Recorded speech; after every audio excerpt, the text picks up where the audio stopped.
ಅಮ್ಮ ಎಂದರೆ ಏನೋ ಹರುಷವು ನಮ್ಮ ಪಾಲಿಗೆ ಅವಳೇ ದೈವವು. ಕರುಳಿನ ಕರೆ ದುನಿಯಾ ವಿಶೇಷ ಕಾರ್ಯಕ್ರಮಕ್ಕೆ ಮತ್ತೊಮ್ಮೆ ಸ್ವಾಗತ ವೀಕ್ಷಕರೇ. ಕರುಳಿನ ಕರೆ ಎಂತಹ ಕೂಗು ಅನ್ನೋದು ನಿಮ್ಮೆಲ್ಲರಿಗೂ ಗೊತ್ತಾಗಿರಬಹುದು. 10 ವರ್ಷದಿಂದ ತಮ್ಮ ಮಗಳಿಗೋಸ್ಕರ ಪರಿತಪಿಸ್ತಾ ಇದ್ರು. ಇವತ್ತು ಅನಿತಾ ಅವ್ರ ಜೊತೆ ಇದ್ದಾಳೆ. ಇದ್ರ ಬಗ್ಗೆ ಇನ್ನಷ್ಟು ಮಾತಾಡೋಣ.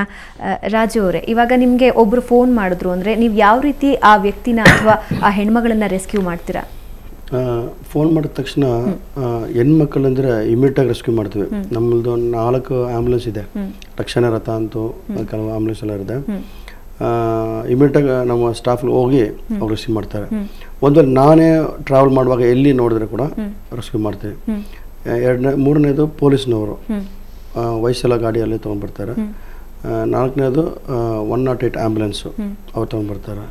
ತುಂಬ ಹೋಸ್ಟ್ ಹಂಗೆ ಕೆಲವರು ಹಂಗೆ ಮಾನಸಿಕವಾಗಿ ಊಟ ಇಲ್ಲ, 10 ದಿನ 20 ದಿನ ಒಂದೇ ಕಡೆ ಮಲ್ಕೊಂಡು ಇರುವೆ ಎಲ್ಲ ಕಚ್ಚಿ ತಿನ್ನೋ ಥರ ಅವರು ಹಂಗೆ ಎಲ್ಲ ಒಂದೇ ಕಡೆ ಅಂಥವರೆಲ್ಲ ಬಂದು ತುಂಬ ಜನ ವಾಸಿಯಾಗಿದ್ದಾರೆ.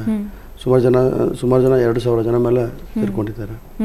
ಅವ್ರಿಗೆ ಒಂದು ತಿಂಗಳಿಗೆ 3,000 kg ಅಕ್ಕಿ ನನಗೆ ಬೇಕು.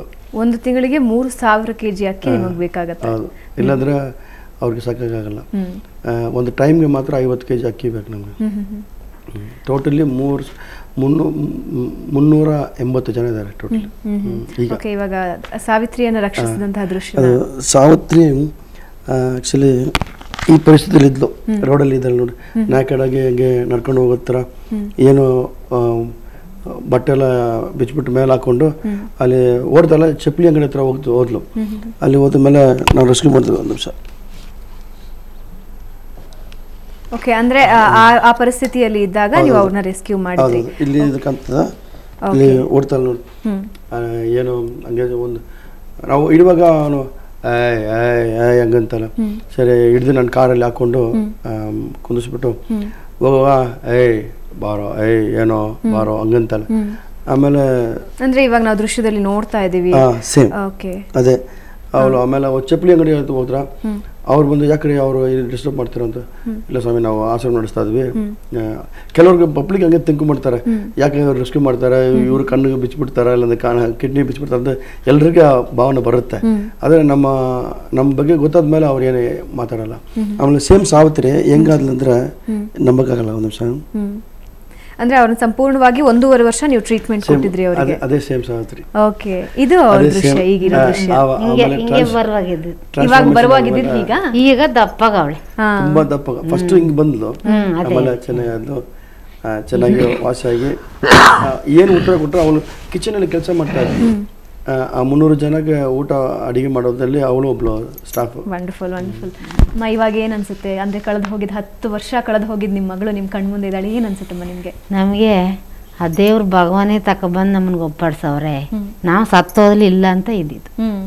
ಈಗ ಹೆಂಗೋ ಅವೇಸಪ್ಪ ತಕೊಬಂದು ನಮ್ಮನ್ನು ಒಪ್ಪಾಡ್ಸಿಬಿಟ್ಟ. ಇದು ತಕೊಬಂದು ನಮ್ಗೆ ಇದು ಕಾಣಿಸ್ಬೇಕಾದ್ರೆ ಇಷ್ಟಕ್ಕೂ ಕಾರಣ ಗಾಯತ್ರಿ ಬಂದು ನಮ್ಮ ಜೊತೆಲಿ ಹೇಳಿ 8 ದಿವಸದಲ್ಲಿ ನಮಗೆ ಒಂದು ಮಗ ತಕೊಬಂದು ನಮ್ಮ ಮಗನ ನಮಗೆ ಅವೇಸಪ್ಪ ಕಾಪಾಡ್ದ. ಓಕೆ, ಬೆಳಗಿರಿ ಅವರೇ, ನೆಕ್ಸ್ಟ್ ನಿಮ್ಮ ಮಗಳನ್ನ ಚೆನ್ನಾಗಿ ನೋಡ್ಕೊಳ್ಳೋ ಜವಾಬ್ದಾರಿ ನಿಂದು. ಅಂದ್ರೆ ಮೊದಲಾದ್ರೆ ಅವಳು ಚಿಕ್ಕವಳಾಗಿದ್ಲು, ಈಗ ಸ್ವಲ್ಪ ದೊಡ್ಡವಳಾಗಿದ್ದಾಳೆ. ಸೊ ನೆಕ್ಸ್ಟ್ ಯಾವ ರೀತಿ ಎಲ್ಲ ಮುಂಜಾಗ್ರತೆ ತಗೋತಾ ಇದ್ರೆ, ಹೆಂಗ್ ನೋಡ್ಕೋತೀರಾ ನಿಮ್ಮ ಮಗಳನ್ನ? ನಾವು ಎಲ್ಲೋದ್ರಿ ನಾವು ಜೊತೆಲೇ ಕರ್ಕೊಂಡು ಹೋಗ್ತೀವಿ. ಎಲ್ಲಿ ಊಟ ಮಾಡುವಾಗ ಜೊತೆಲಿ ಇರ್ತೀವಿ. ಒಂದು ಗದ್ದೆ ಒಳಕ್ಕೆ ಕೆಲ್ಸಕ್ಕೆ ಹೋದ್ರೆ ಜೊತೆಲಿ ತಗೊಂಡೋಗಿ ಒಂದು ಛತ್ರಿ ಹಿಡ್ಕೊಂಡ್ರೆ ಬಿಸಿಲು ಹೊಡೆದ್ರೆ ಕೂಡಿಸ್ಬಿಟ್ಟು ನಾವು ಕೆಲಸ ಮಾಡ್ತೀವಿ. ಇಲ್ಲದಾಗ ಹೋದ್ರೆ ನಮಗೆ ಊಟ ಮಾಡೋಕ್ಕೆ ಸಾಧ್ಯ ಇಲ್ಲ. ಈ ಥರ ಅವನು ಚೆನ್ನಾಗಿ ನಾವು ನೋಡ್ಕೋತೀವಿ. ಈಗ 10 ವರ್ಷದಿಂದ ಬರುವಾಗ ಈಗ 23 ವರ್ಷ ವಯಸ್ಸು. ನಮಗೀಗ ಸಂತೋಷ. ಯಶಪ್ಪ ಅವರು ನಮ್ಮ ಹೆಸರು ಇಲ್ಲ ಆಟೋರ ಇರಲಿ. ಓಕೆ, ಸೊ ರಾಜು ಅವರೇ, 5 ವರ್ಷದಿಂದ ಅನಿತಾನ ನೀವು ಕಾಪಾಡಿದ್ದೀರಾ. ಇವತ್ತು ಅವಳು ಅವ್ರ ಅಪ್ಪ ಅಮ್ಮನ ಜೊತೆ ಹೋಗ್ತಿದ್ದಾಳೆ. ಸೊ ನೆಕ್ಸ್ಟ್ ನಿಮ್ಮ ಅವಳ ಬಾಂಧವ್ಯ ಹೇಗಿರುತ್ತೆ? ನನ್ಗೇನಂದ್ರೆ ಅವ್ರ ತಾಯಿ ತಂದೆ ಯಾರ ಹತ್ರ ಜಾಸ್ತಿ ಮೂವ್ ಮಾಡಬಾರ್ದು. ಸ್ವಂತದವ್ರು ಬಿಟ್ಟು ಬೇರೆ ಯಾರ ಗಂಡಸ್ರ ಹತ್ರ ಮಾತಾಡಬಾರ್ದು. ಸೇಫ್ಟಿಯಾಗಿ ನೋಡ್ಕೊಂಡ್ರೆ ಚೆನ್ನಾಗಿರುತ್ತೆ. ಎಲ್ಲಿ ಹೋದ ಕೂಡ ಮನೆಯಲ್ಲಿ ಒಬ್ಬರೇ ಬಿಟ್ಟು ಹೋಗ್ಬಾರ್ದು. ಯಾಕಂದರೆ ಅದು ಅವರು ಅಂಥ ಪೊಸಿಷನಲ್ಲಿ ಇಲ್ಲ. ಏನು ಕಷ್ಟ ಆಗ್ಬೋದು, ಜೊತೆಗೆ ಹೋಗಿ ಕರ್ಕೊಂಡು ಹೋದರೆ ಚೆನ್ನಾಗಿರುತ್ತೆ. ಆಮೇಲೆ ನನ್ನ ಜವಾಬ್ದಾರಿ ಅದೇ ನಿಮ್ಮ ಮಗಳೊಬ್ಳು ನಿಮ್ಮನ್ನ ಬಿಟ್ಟು ಹೋಗ್ತಿದ್ದಾಳೆ. ತುಂಬ ಕಷ್ಟ ಆಗಿದೆ, ನೋವಾಗಿದೆ. ಇದ್ರೆ ಕೂಡ ದೇವರು ಒಂದು ಮಗು ಹೋದ ಕೂಡ ಇನ್ನೊಂದು ಮಗು ಕೊಡ್ತಾ ಇದ್ದಾರೆ. ಆವಾಗ ಅವ್ರು ನನಗೆ ಒಂದು ಸ್ವಂತದವರು.